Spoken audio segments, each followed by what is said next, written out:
জি, আমি মোহাম্মদ হাতেম আলী, চক্কামদেব স্বতন্ত্র ইবতেদায়ী মাদ্রাসার সহকারী প্রধান শিক্ষক আমি। আমাদের মাদ্রাসার যিনি সভাপতি ছিলেন এস.এম. লিয়াকত আলী, উনি যখন হজে যান তখন পদটি শূন্য হলে এস.এম. গোলাম আজম সে আমাকে অনৈতিকভাবে প্রস্তাব করে যে আমাকে কমিটিতে সভাপতিতে নিয়ে আসা হোক। আমি তাকে বললাম যে তুমি তো একজন মেম্বার, তুমি কেন কমিটিতে আসতে চাও?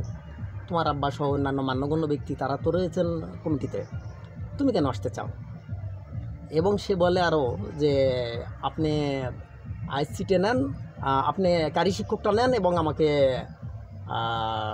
আইসিটে দেন। দুইজন শিক্ষকের ওখানে পদ শূন্য ছিল।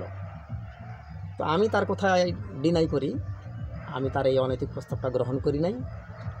অতঃপর আমাকে আরও বিভিন্নভাবে বিভিন্ন লোক দ্বারা সে ডাকে, আমি তার কথায় সাড়া না দিই। অতঃপর তার ডাকাডাকির পরে 5 মাস অতিবাহিত হলে ডিবি পুলিশ একদিন আমাকে ধরে নিয়ে যায় এবং জেলখানায় নিক্ষিপ্ত হই। বের হয়ে আসার পরে আমি প্রতিষ্ঠানে যেতে থাকি, সে আমার সাথে অসদাচরণ করে এবং হুমকি দেয়। আমি ইউনো মহোদয় তখন ছিলেন মান্দার মুশফিকুর রহমান সাহেব, আমি স্যারের শরণাপন্ন হলাম। উনি আমাকে আশ্বস্ত করলেন এবং 9 মাস যাবতীয় তথ্য প্রতিষ্ঠানে যেগুলো দেওয়া হতো তারা ভুয়া 2টা নিয়োগ দিয়েছিল। আজম কার সহযোগিতায় এবং কীভাবে কী করেছিল, 2 জন মহিলাকে ভুয়া নিয়োগ দিয়েছিল। আমি এই কথাগুলা ইউনো সাহেবকে জানালাম।